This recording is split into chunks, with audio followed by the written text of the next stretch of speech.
Dear friends, I am glad to meet you on this program called Intricacies of English. We shall deal with different aspects of English that could cause problems to users. There may be difficulties in the area of vocabulary, grammar, usage, etc.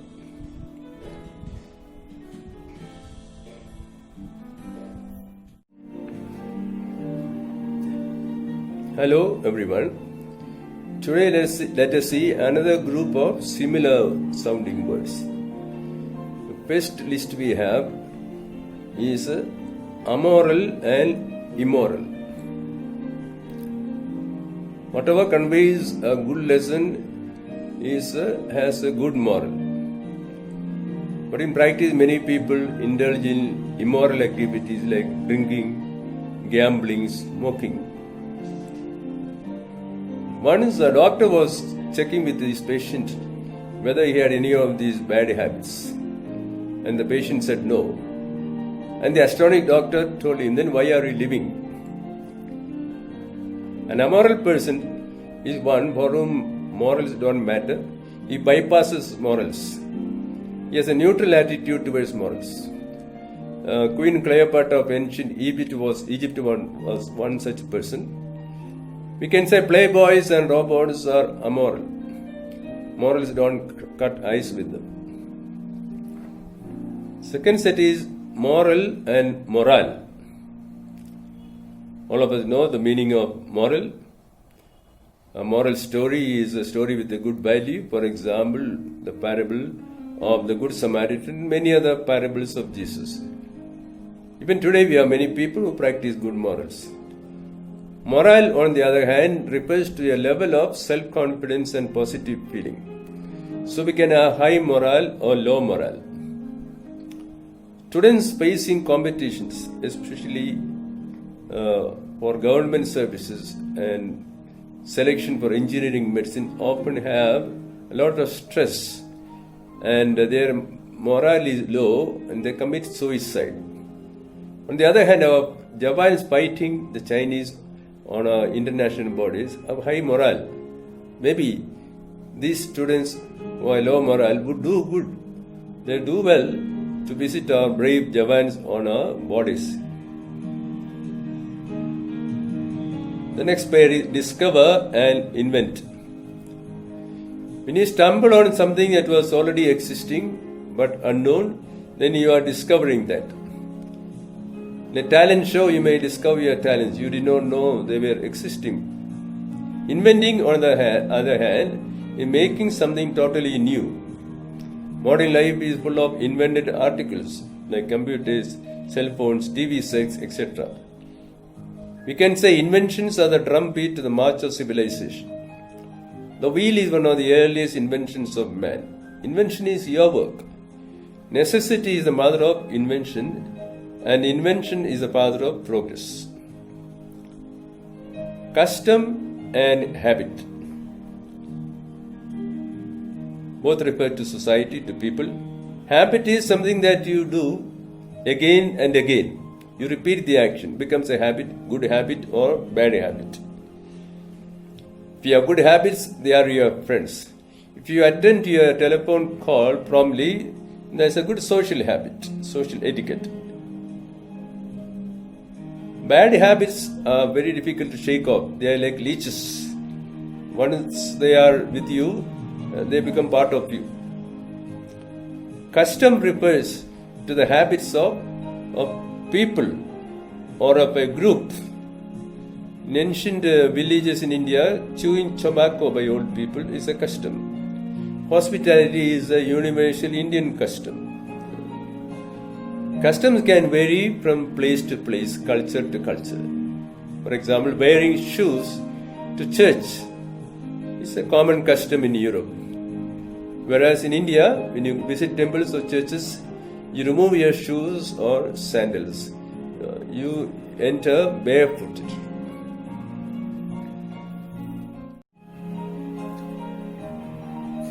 Now let us meet some women and ladies. Who is a woman? An adult member of the female sex is a woman. Thankfully, a good number of them are also ladies. A lady is a woman who is refined and cultured in comportment. Birth makes half of the humans women, but grooming makes them ladies. You can say women are born and ladies are made. Every lady is a woman, but not every woman is a lady. It is similar in the case of gents and gentlemen.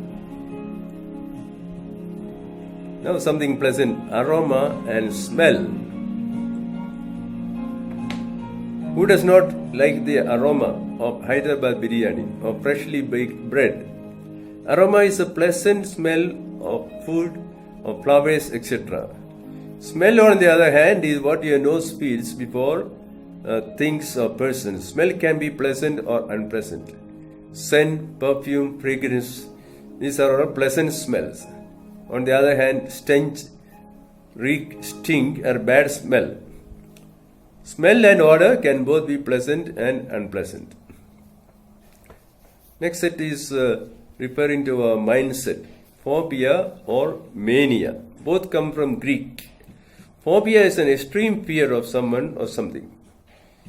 You are dead scared of it. Many have a coronavirus phobia. They are sure it will kill them. Petty-minded politicians often have a phobia of cartoons. But a great statesman like Pandit Nehru was an exception. He appreciated R.K. Lakshman's cartoons in newspapers. Mania is the opposite of phobia. It is an extreme obsession with someone or something. Many Indians have cricket mania, especially IPL. Indian crowds also have film stars mania, we can say. Once again, referring to our mental state, next pair, eager and anxious. Both refer to the future. When what you look forward in the future is something pleasant and positive, then you are eager for it. When you are afraid of it, you are scared of it, then you are anxious about it. Thus, bright students look forward to their exam results eagerly, whereas those who are average students or poor students will be anxious about the results. Saints look forward to heaven with great eagerness. You know what happens to politicians after elections? They are very worried, very anxious about the results till the votes are counted and the results are announced. Last pair for today, hungry and famished.